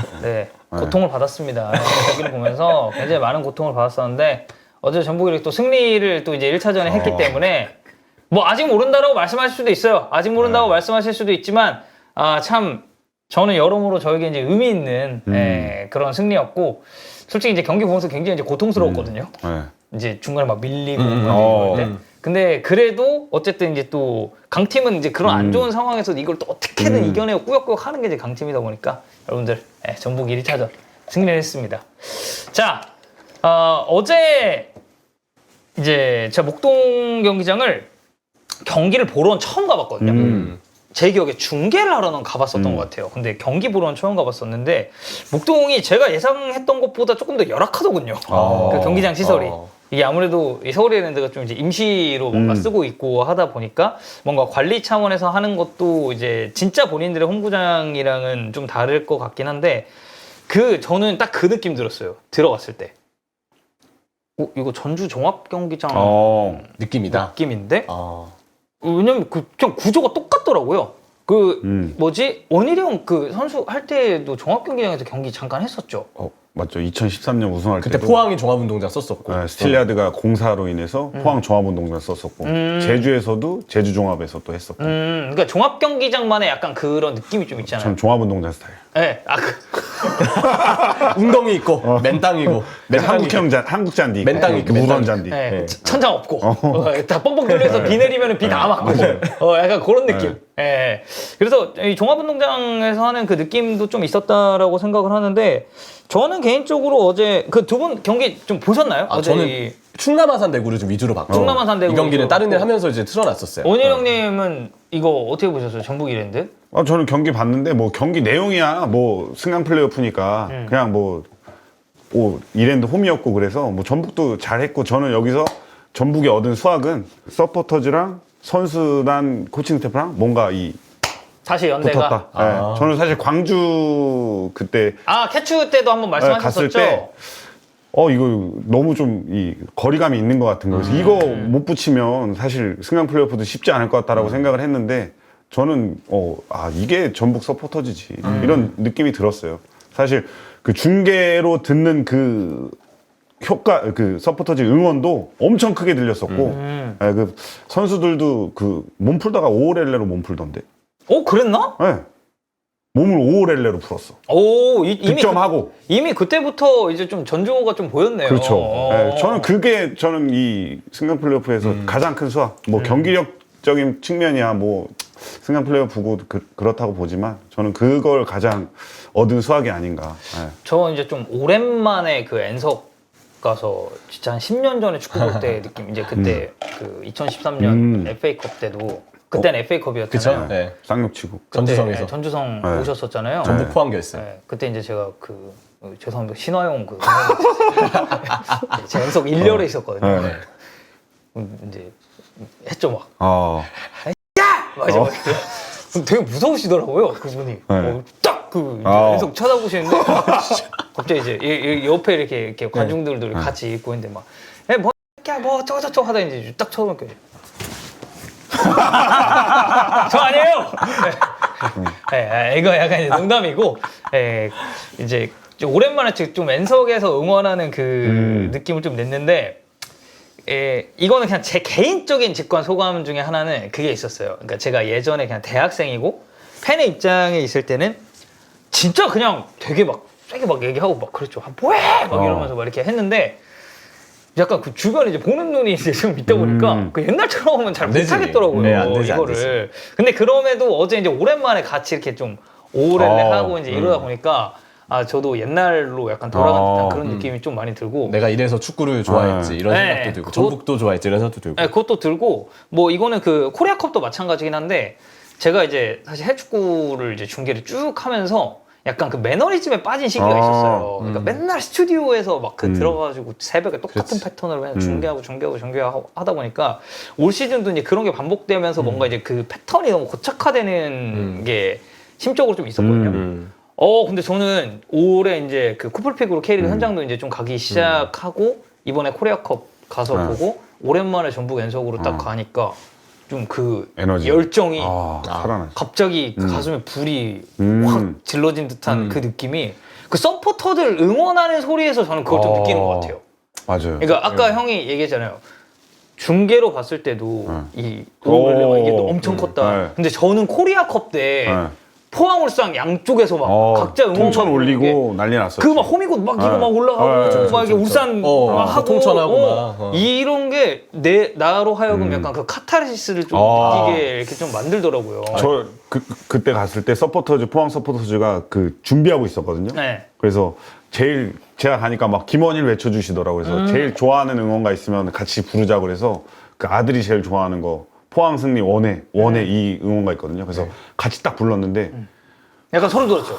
그냥 앞으로 열심히 살아야겠다 하는 그런 에너지 딱 충전받고. 네. 아유, 저도 덕현이 형이랑 거의 스케줄이 같아서인지 엄청 공감되는 얘기인 것 같아요. 저도 그래요. 저도 그래서 제가 뭐 울산에 가는 것도 그렇고 축구장 다니는 것도 그렇지만 우리는 일하러 간다는 느낌보다는 같은 축구에 대한 일이어도 K리그 경기장은 우리에게 힐링이 필요해서 가는 것도 있는 것 같아요. 저는 그렇게 생각해요. 방송에서 전북 응원 소리밖에 안 들렸는데 전북 원정석이 많았나요? 전북 이날 한 3,000명 넘게 왔을 거예요. 그냥 원정석은 꽉 찼고. 근데 서울 이랜드 팬분들도 되게 많이 오셨어요. 그 후반전에 오스마르가 딱 헤더로 동점골 넣고 나서 엄청 몰아붙였잖아요. 중거리 때렸는데 김준홍 막 맞고 막 이때 야 그거 못 넘겼으면 사실 제가 봤을 땐 졌습니다. 제가 봤을 때 그거 김준홍이 못 막았으면 졌고 근데 그 몰아붙일 때 서울 이랜드 쪽에서 이렇게 막 올라오는데 야 지금 생각보다 이 응원단의 그 힘이 참 대단하구나라는 이제 그런 거를 좀 느꼈고 경기 내적으로 봤을 때는 사실 이랜드가 이래서 무섭다. 그러니까 김도경 감독의 성향 자체는 수원 FC 있을 때도 엄청 공격적인 축구를 구사를 했었잖아요. 그러다 보니까 그 흐름 타고 올라오면서 공격하는 게 변경준 딱 들어오고 브루노 실바 딱 들어오고 하니까 속도도 엄청 빠르고 그 서울 이랜드 팬분이 저한테 그 말했거든요.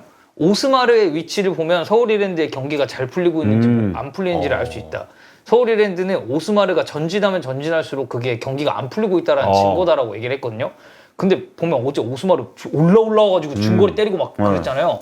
근데 그렇게 기세를 타니까 야 이게 공격할 줄 아는 팀이 이렇게 무섭구나라는 게 좀 느껴졌었어요. 저는 개인적으로. 오스마르 선수는 제가 상대를 해본 결과 공을 안 봐요. 공을 안 보고 수비를 봐. 그러니까 뺏기지를 않아요. 제가 짱을 보고 들어가면 공을 안 보고 그냥 수비가 일로 간다? 그러면 일로 패스 주고. 그러니까 이제 선수들은 이제 막기가 너무 힘든 거예요. 그리고 이제 어제 어떤 팬분이 저한테 이제 간식 선물을 이제 주셨거든요. 이제 그분이 이제 수원 팬이셨는데 수원이 이제 올 시즌 서울 이랜드한테 굉장히 약했습니다. 사실 김도균 감독이 지난 시즌 수원 FC 이끌 때도 블루윙즈는 잘 잡았어요.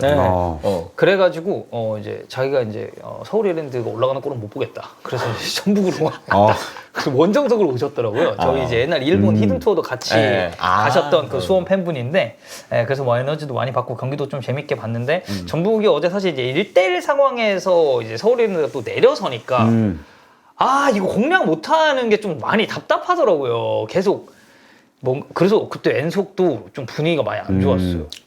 정신 차려 나왔나요? 정신 차려가 나올 그 수준보다 더해서 그냥 조용했습니다. 그러니까 서로 다 긴장한 거야. 긴장은 되죠. 그리고 막 서로 그냥 계속 막 뭐라고 해야지? 이제 막 뭐해? 올라가라고 하고 백패스 한번 나오면 그냥 난리가 나는 거야. 엔속에서 우리가 지금 여기서 이러고 있을 그거냐 막 하면서. 근데 이제 다행히 이제 전진우 선수가 이제 딱 들어와서 하나 해결해주면서 2대1로 이기긴 했는데 저는 그냥 다른 거 다 빼고 경기력 다 빼고 이긴 게 중요하다. 이 경기는 그게 제일 중요하죠. 그래서 원일 형도 얘기했잖아요. 강등권에 가까워왔을 때 전술 솔직히 이런 거 별로 의미 없다.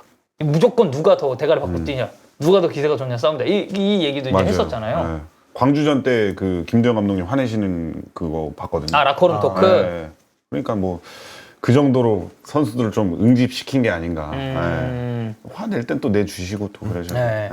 그래서 어쨌든 이 전북과 서울 이랜드의 경기가 올 시즌 K리그에서는 이제 마지막 경기입니다. 12월 8일에 이제 예정이 돼 있고요. 뭐 제가 그냥 전북을 좋아해서 드리는 말씀이 아니라 이게 원정에서 어쨌든 한 점차 승리를 거두고 왔고 이제 2차전이 홈에서 이제 또 열리기 때문에 그리고 올 시즌 진짜 마지막 경기 사실 이제 마지막 경기는 또 관중도 더 많이 오잖아요. 아무래도 평소보다. 그렇죠. 날은 좀 축했지만 전북이 이제 홈 분위기를 좀 제대로 내면서 아마 이제 뭐 여러모로 서울 이랜드에 비해서는 좀 유리한 상황이지 않나 라고 이제 생각이 좀 듭니다. 자 이렇게 코리아컵 우승부터 K리그 플레이오프 소식까지 저희가 만나봤고요. 자 프리미어리그 얘기도 저희가 간단하게 한번 해보도록 하겠습니다.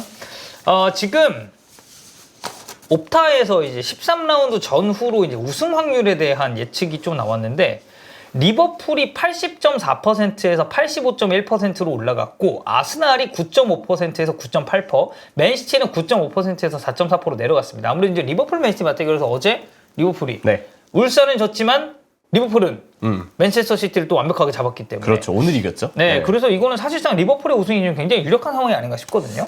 이거 드릴까요? 아니 이것도 좋고요. 일단 너무 미리 주는 거 아니에요? 너무 이르다. 이걸 조심해. 나는 옵타를 지금 그 사이트 막아놔야 되던 생각하거든. 리버풀 아, 너무 팬들은. 설레발치는 거다? 지금 너무 설레발이니까. 아, 그렇게 생각할 수도 있겠네. 다시 가져갈까요? 네, 다시 가져가주세요. 지금은 아니다. 이거는 지금은 아니다. 이거는 과한데 형 아까 그 선글라스 한번 다시 비워주세요. 아, 선글라스요? 초록색인데요. 이거. 아 괜찮아요. 이거 여기도 초록색 있잖아요. 네, 이겁니다. 예.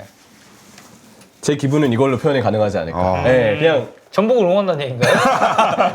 자유 응원하고. 네, 어쨌든 너무 큰 승리를 하긴 했어요. 네, 지금은 일단 즐기자 그런 마인드로 일단 이번 맨시티전 끝난 상황을 좀 즐기고 있습니다. 네. 이 정도면 사실 이 승점 차 이건 독주라고 봐야 되거든요. 근데 그렇죠. 많이 차이가 많이 나는데 네. 그래도 성큼성큼 또 갈 수가 있기 때문에 아직은 13경기밖에 안 했잖아요. 그렇죠. 딱 이제 한 3분의 1 정도 지금 돈 시점이기 때문에 뭐 지금 제가 봤을 때 그러니까 리버풀도 리버풀이지만 그 아래에 있는 팀들끼리의 이 승점 싸움이 엄청 치열한 거거든요. 2위 아스날부터 9위 맨체스터 유나이티드까지 승점 차가 6점이에요. 그리고 맨유부터 웨스트햄까지도 14위까지도 4점 차거든요. 그러니까 리버풀이 좀 치고 나가는 걸 제외하면 올 시즌 프리미어리그 구도는 누가 챔피언스리그 티켓을 할 것이냐, 누가 유럽 대항전에 나갈 것이냐, 그리고 누가 강등권 경쟁을 할 것이냐. 이거는 다 치열한 것 같아요, 보면은. 그렇죠. 일단 상위권이 이렇게 정말 대단한 경쟁 구도가 펼쳐진 이유는 감독을 바꾼 팀들이 정말 선전하고 있거든요. 뭐 잘하고 보자. 리버풀 슬로 바뀌었죠. 그쵸. 첼시 마레스카 왔고요. 브라이튼도 바뀌었죠. 네, 감독 바뀌었고. 벌써 이름이 생각이 안 나요. 좀 어려워 이름이 브라이튼 감독이. 그러니까 저 가끔 항상 안 헤어지는 이름이 있는데. 그리고 그 맨시티를 잡은 리버풀을 잡은 노팅엄의 감독도 이제 니감누. 누누. 이제 우감누가 됐어요. 우리 감독 네. 누누가 됐거든요. 누누는 더 이제 뭔가 잘해지면서 마치 감독 교체가 한 것 마냥 우리에게 임팩트 주고 있고 브라이튼은 휘르첼러 감독이죠. 네, 휘르첼러. 그리고 사실 맨체스터 유나이티드도 지금 반니가 잠깐 바통 받고 아모린 감독으로 이어지면서 지금 무패 7경기 무패한 그럴 거예요, 맨체스터 유나이티드가. 그래서 충분히 지금 가시권에 이제 들어와 있는 상황이다 보니까 여러모로 이 2위 싸움이나 챔피언스리그권 싸움이 좀 치열해진 것 같습니다, 올 시즌. 그렇죠. 그래서 지금 어쨌든 박싱데이 한 달 이제 이번 달입니다. 12월 마지막 주부터 계속 박싱데이 기간이 좀 있을 텐데 여러모로 지금 상위권 경쟁은 아주 재밌고 그 와중에 어쨌든 리버풀은 아주 의미 있는 11승 1무 1패 성적을 만들었기 때문에 지금대로만 후반기 큰 변수 없이 잘 유지해준다면 정말 우승의 가능성도 매우 높게 점쳐질 것이다라고 봅니다. 어제 리버풀 맨시티 경기에서 이제 제일 좀 이슈가 크게 됐었던 거는 그 이제 과르디올라 감독. 이거였거든요. 이거죠 참. 네. 딱 저렇게 이제 얘기를 했는데 이게 보니까 이제 리버풀 팬들이 약간 뭐 이제 뭐 내일 뭐 경질될 거다 막 이제 요런 그 챈트를 하니까 그거에 대해서 이제 과르디올라 감독이 그렇다. 우리는 지금 6경기째 승리가 없다. 가 아니고 네. 네. 우리 프리미어리그 우승 6번 했다. 과르디올라 체제 아래서 이제 6번 했다라고 이제 약간 응수를 이제 도발에 대해서 한 건데 우리 그 K리그에도 약간 이렇게 감독이랑 해서 신경전 한 케이스가 있었나? 저는 딱 생각은 안 나는 것 같은데. 저도. 좀 애매하죠. 네. 저는 그 이천수 선생님 그 주먹 감자밖에 떠오르는 게 좀 없긴 해서. 감독끼리 싸운 거 말고는 관중과 감독이 싸운 건 진짜 좀 드물었던 것 같아요. 근데 이게 참 그러니까 펩이 옛날 무리뉴도 했잖아요. 있었죠. 이거 그 제스처 하는 거. 근데 이제 이게 펩이 뭔가 여기에 이렇게 반응을 하면서 또 리버풀이랑 라이벌리를 조금 더 저는 만드는 그런 느낌이 아닌가 싶기도 하거든요. 그리고 저는 가장 더 인상 깊었던 거는 오히려 펩이 이후에 맨시티 원정 팬들에게 인사할 때도 이렇게 손가락 6을 가리키면서 인사를 했었어요. 근데 저는 그게 지금 어쨌든 맨시티가 힘든 시간에 놓여있긴 하지만 저는 되려 이게 팬들을 안심시키고 다시 선수들에게도 힘을 주는 메시지였다고 생각을 하거든요. 팬들이 많이 동요될 거 아니에요. 사실 최근에 맨시티가 계속 승리가 없으니까. 근데 우리는 강한 팀이다. 6번의 리그 우승을 펩시티는 해냈기 때문에 좀 더 믿어달라. 우리 강한 팀이고 지금 좀 어려움을 겪고 있지만 우리는 다시 이 6번의 우승을 했던 팀의 클래스로 돌아오겠다. 저는 약간 그런 메시지로 읽혔거든요. 이런 메시지를 어쨌든 선수들도 보고서 그래 우리는 강한 팀이었지. 좀 더 뭔가 동기부여도 얻을 수 있고 분위기도 환기시킬 수 있고 전 그런 부분에 좀 더 많이 와닿았던 것 같습니다. 네, 그리고 그 이제 선수가 이제 했었던 거는 최근에 그 제이미 바디가 토트넘이랑 할 때 이거 우리 나 프리미어리그 우승하고 니네 없다 이거 이제 막 얘기도 하고 그랬었잖아요. 네. 그래서 이런 느낌의 신경전은 저는 솔직히 뭔가 선을 넘고 이게 정말 막 가지 않는 선에서는 경기에 몰입감을 올리는 또 다른 요소가 아닌가라는 생각은 하거든요. 봤을 때. 그래서 갑자기 이제 생각난 건데 생각난 거라기보다는 저 채팅창에 이제 그 정정용 감독님이 그 나 안 나갈 건데 하고 그 가셨던 있었죠. 예. 근데 그거나 이거는 근데 자기 팀 팬과의 신경전이었잖아요. 저기 펩처럼 상대 팀 팬하고의 신경전도 아니었고. 근데 이제 그 워딩을 이제 보면은 그러니까 뭐 회사에서 뭐 나갈 겁니까 막 이렇게 하잖아요. 그러니까 나는 성적을 그러니까 잘 낼 것이다를 이제 표현하는 과정에서 이제 좀 그렇게 나온 것 같긴 하거든요. 노병준 형님 기억나는 게 전북 원정에서 그 골대 그 N석 전북 N석 바로 앞에서 부상을 당해서 나가는 상황. 근데 우리가 이기고 있는 상황이에요. 2대 0으로. 그러니까 이제 전북 서포터 지금 바로 거기서 부상 당하니까 막 병준이 원래 많이 아파하거든. 이러니까 거기서 이제 그냥 들고 일어났구나. 완전 그냥 욕을 먹은 거야. 그래가지고 이제 병준이 형이 야 저렇게까지 또 하냐 그러면서 했는데 이제 그 전북 서포터 입장에서 시간 끈다 이렇게 생각을 했는데 우리는 아니까 원래 이제 그게 많으시거든요. 그 뭐야 준비 운동이 많으셔가지고 나가시기 전에도 그런 분이셔서 약간 루틴식으로 이제 다치셔도 막 이랬다가 막 일로 굴렀다가 절로 굴렀다가 이제 뭐 파스 뿌리고 이러는 루틴이 있으신 분이어가지고 그런 거는 있었는데 뭐 그런 신경전도 사실 경기 중에는 굉장히 흔하게 이제 발생을 하는 거고 현장이니까 또 그런 일이 벌어질 수 있죠. 자, 그래서 뭐 어쨌든 어제 이 지금 프리미어리그의 전체적인 판도는 지금 뭐 중위권 싸움도 굉장히 치열하고 중상위권 싸움도 지금 좀 몰려 있는 데다가 이 맨체스터 시티가 뭐 이제 펩도 아마 이제 스트레스를 좀 많이 받겠죠. 왜냐면 펩이 지금까지 저는 막 이런 식으로 이렇게 막 반응한 걸 거의 본 적이 없는 것 같은데 이런 제스처가 또 나왔다는 것 자체가 좀 되게 인상적이지 않나 싶거든요. 개인적으로 가장 안타까운 게 역시 그 페이노르트전 3대 0이 3대 3으로 따라잡힐 때 펩의 행동. 너무 많이 이제 그 스트레스로 이마나 코 쪽을 긁어서 스스로 좀 상처를 냈다고 하는데 안타깝습니다. 왜냐하면 리버풀도 이렇게 힘들었던 시간이 있었어요. 펩한테 맨시티 팬분들이 펩 과르디올라에게 느끼는 정말 너무 고마운 감정은 리버풀이 클롭 감독에게 느꼈던 고마운 감정과도 저는 비슷한 부분이 있을 거라 생각을 하는데 클롭도 홈에서 6연패 당했던 2022-23 시즌. 아니다. 시즌? 6연패 당했던 건 2020-21 시즌이었. 그때 잠깐만 헷갈리네. 제가 정확히 언제인지 기억 안 나는데 하나 확실한 거 있습니다. 그 6연패 당할 때 중계 다 이명철이었거든요. 맞죠? 그 얘기하니까 떠올랐어. 그건 2020-21 시즌이었어. 그래요? 그건 다른 건가? 근데 제가 얘기하고 싶은 건 22-23 시즌. 그때 리버풀도 마지막에 결국 챔피언스리그 못 갔고 되게 어려웠던 시기였었거든요. 이게 지지난 시즌인 거죠. 그 5위로 마감했던 그 시즌이죠? 맞아요. 코로나 때는 그래도 알리송에 골 넣어서 결국 챔스는 갔어요. 근데 그때도 센터백 부상이라는 주부상 악재도 있었고 근데 지지난 시즌의 경우는 클롭이 좀 부진해 보이는 느낌이었거든요. 근데 그때도 참 뭔가 내가 믿고 내가 신뢰하는 감독을 비판할 수밖에 없고 안타깝게 바라볼 수밖에 없는 그 마음은 맨시티의 지금 상황과도 좀 비슷해 보이기 때문에 너무 좀 안타깝습니다. 팬분들이 더 이상 팬에게 뭔가 왜냐면 좋아하는 감독에게 싫은 소리 할 수 없거든요. 팬이라면 다 그렇잖아요, 마음이. 그쵸. 좀 힘든 시간인데 참 빠르게 좀 이겨내기를 좀 같은 또 축구 팬으로서 응원하는 마음입니다. 네, 어쨌든 프리미어리그 경쟁도 상당히 이제 치열해지고 있으니까 여러분들 뭐 저희 이스타TV 입중계도 같이 재밌게 즐겨주시면 좋겠고요. 마지막 핫 이슈 가도록 하겠습니다. 저희가 아까 이제 그 코리아컵 얘기를 앞에는 좋은 얘기를 많이 했죠. 그럼 뭐 현장의 분위기라든지 사실 경기 내용이 저는 워낙 재밌었기 때문에 그런 분위기도 이제 연출이 됐다라고 이제 생각을 하는데. 이게 참 어쨌든 컵 대회에 있어서는 코리아컵 그리고 뭐 영국 잉글랜드로 따지면 FA컵이 있을 것이고 그리고 스페인으로 따지면 뭐 코파 델레이 그리고 이제 코파 이탈리아라든지 그 국가의 가장 권위 있는 컵 대회가 이제 우리나라 따지면 코리아컵인데 참 이게 그 운영 관련해서는 지금 비판적인 목소리가 참 상당히 많습니다. 자, 일단 첫 번째 이 박태하 감독도 이 지적한 그 엔트리 관련된 부분인데 K리그 엔트리가 20명이고 또 이제 어떤 리그는 25명이다. 근데 코리아컵은 왜 18명이냐? 라는 부분에 대해서 얘기를 했고 굉장히 상황이 많이 변했는데 여전히 벤치는 7명을 지금 코리아컵이 고집을 좀 하고 있거든요. 이 엔트리 숫자에 대해서 형님은 좀 어떻게 생각하시나요? 저는 이 엔트리 굉장히 예민하거든요.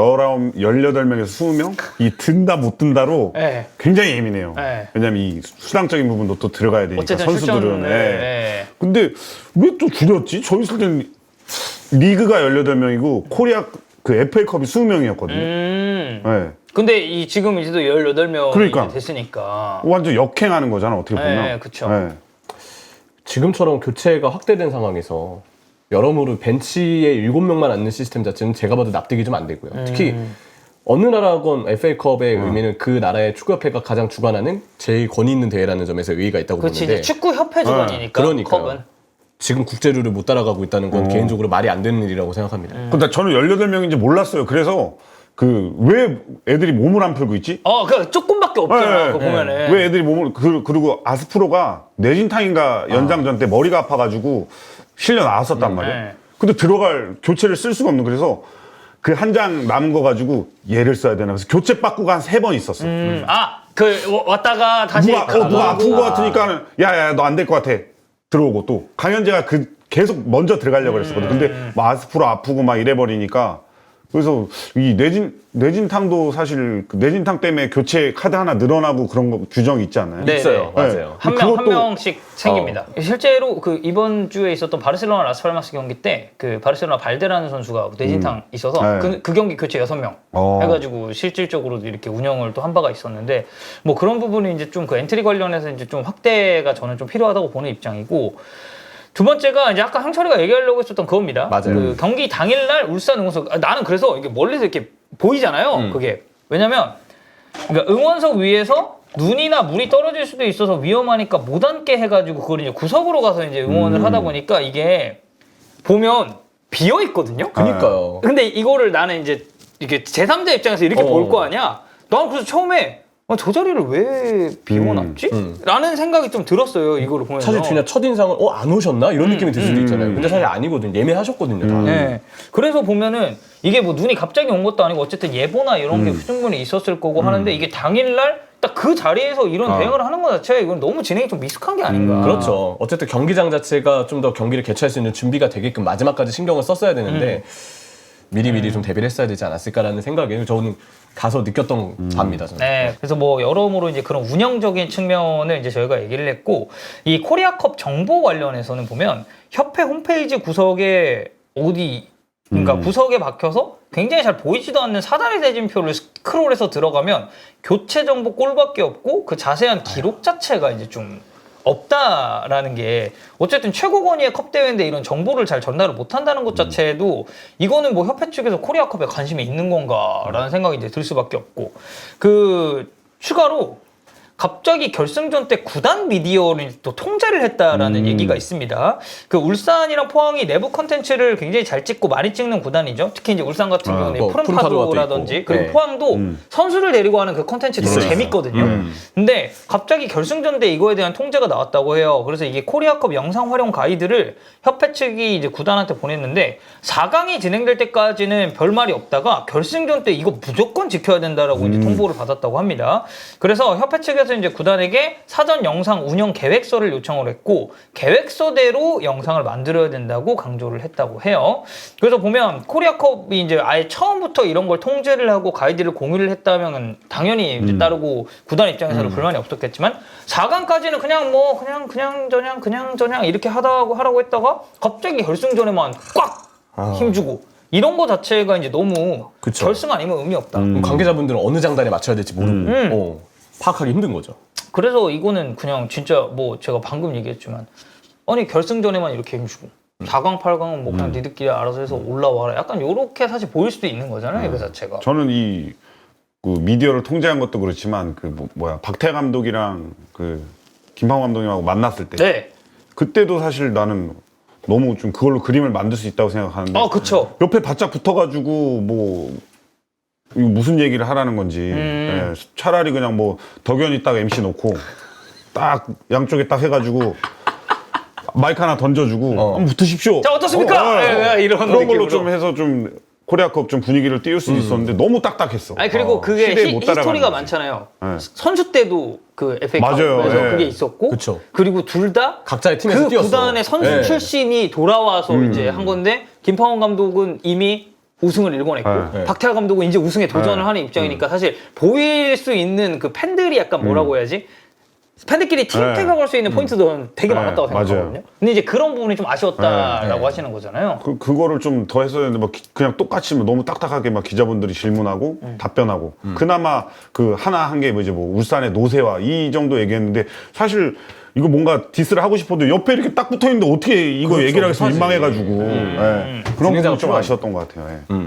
그리고 이제 여기서 또 약간 너무 이제 컵대회 이상이 좀 걸맞지 않는다라고 이제 얘기를 하는 건 코리아컵, 그러니까 FA컵이 굉장한 대회인데 뭐 올 시즌 VAR 8강부터 이제 뭐 실시를 한다든지 이런 것도 좀 아쉽고 FA컵 패치가 사실 이제 스티커로 나와가지고 이것도 사실 얘기가 하가 오랫동안 많았거든요. 얘기 나왔죠. 그러니까 결승전 패치는 박음질용으로 이제 나오게 됐는데 이게 결국 이렇게 되면 또 그 말이 나올 수밖에 없습니다. 이거 결승전만 중요한 대회로 치는 거 아니냐. 왜?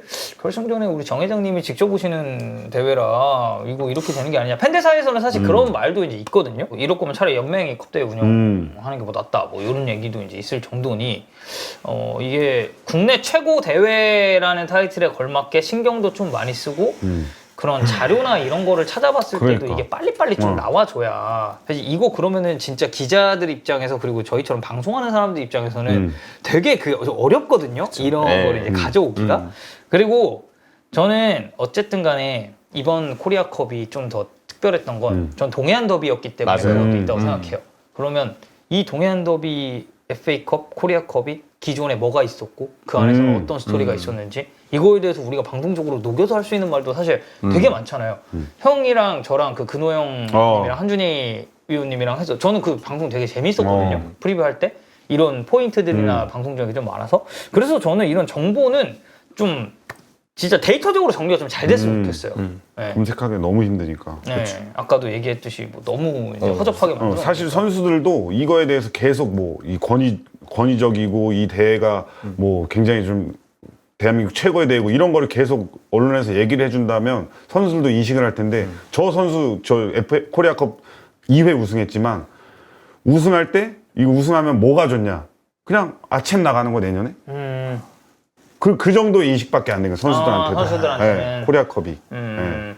아니 저기 나오는 것처럼 결승 다큐 하나 찍어서 레전드 나왔으면 이건 드라마다. 근데 저는 올 시즌 포항은 그럴 수 있다고 보거든요. 포항한테는 충분히 그러니까 시즌 초반부터 해서 구단의 레전드가 감독으로 돌아온 이제 박태하 딱 해서 초반에 잘 나가다가 그 굴곡을 겪었어도 그 시기 한번 이렇게 쫙 한번 이제 복선처럼 말아주고 근데 FA컵은 이렇게 해가지고 결승 딱 올라가서 만났는데 상대는 리그 챔피언 울산. 그쵸. 근데 울산의 감독도 그 구단에서 몸담았었던 선수 출신. 그 둘이 만났고 둘이 선수 시절을 만난 적도 있었고 했는데 결국 그 치열한 승부 끝에 심지어 또 포항이 먼저 먹혔잖아요. 네.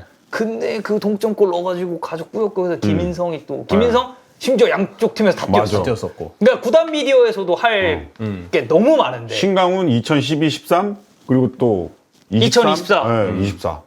또 우승하고. FA컵 우승하고. 네, 이런 것도 사실 이제 뽑을 게 너무 많은데. 근데 이런 이거를 거 미디어 스토리텔링을 통제. 구단한테만 의존해서는 안 되죠. 대회 주최 측에서 사실 먼저 해줘야 되는 건데. 맞아요. 예. 진짜 주최 측에서 만들었어도 저는 이거 되게 진짜 드라마 한 편 뚝딱이고 이런 거 이제 딱 나오잖아요. 그러면 포항 팬들 미치는 거야. 그러니까. 그냥 그 포항 뽕 차서 이거 진짜 다음 시즌까지 저는 이거 이어진다고 맞아요. 봐요. 그런 미디어로 나오는 그런 거 자체. 그리고 저는 전북을 좋아하지만 그 쿠팡 플레이에 그 옐로 스피릿 그 광주 FC 다큐 있거든요. 저는 그거 보면서도 와 이런 거 광주 팬들 보면 진짜 좋아하겠다라는 그런 생각 많이 했거든요.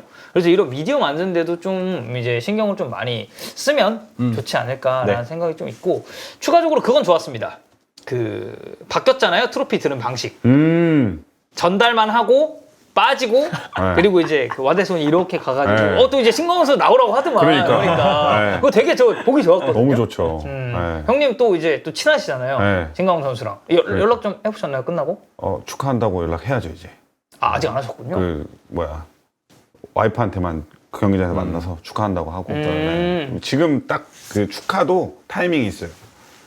우승한 직후에는 카톡이 이렇게 옵니다. 아, 예. 쳐내고 이제 제가 딱 들어가면 이제 그 진정한 축하를 받을 수 있는 거죠. 예. 이때 이제 축하가 그렇죠. 예. 되는 한 거구나. 2, 3일 정도는 지나야지 이제 축하 이 답장에 대한 그런 여유가 생기고 카톡도 이렇게 쭉 네, 다 그렇죠. 읽고 나서니까 이거는 제가 좀 배워야겠네요. 항상, 아니 그 제가 예전에 그 지금은 이제 떠나셨죠 그 이민성 감독님 예. 승격하셨잖아요 대전 때. 저는 이제 좀 빨리 전화를 좀 드려야겠다 해서 그치. 그게 굉장히 부담되는 게 그때 축하 전화 많이 받을 때거든. 네. 근데 이 통화 중일 때가 많아요. 네. 딱 전화했는데 이제 캐치콜 딱 걸리면 이제 타이밍 언제 되지? 언제 되지? 이러면서 또 그거 되니까. 제가 그랬거든요. 근데 결국 통화가 됐어요. 그래서 감독님 승격 축하드립니다. 그래. 지금 바쁘시죠? 지금 뭐 하고 있어? 알겠습니다. 그러면 나 기억이 안 나거든요. 타이밍이 중요한데. 타이밍이. 이건 제가 원일이 형한테 좀 더 네. 배워서 잘 하도록 하겠습니다. 자, 그래서 어쨌든 오늘 이렇게 국내외 축구 소식까지 저희가 많이 다뤄봤고요. 아까 이제 오프닝 때 얘기했듯이 오늘 저희가 이제 귤도 네. 얘기를 했으니까 12월 8일 일요일 저녁 23시입니다. 플로브 아스날 입중계에서 이제 귤 관련해서 저희가 이제 또 다양한 걸 준비하고 있으니까 그때 같이 해주시면 감사하겠고요. 오늘 히든풋볼 월요부는 여기서 마무리하도록 하겠습니다. 내일 화요일로 돌아올게요. 안녕. 감사합니다. 감사합니다.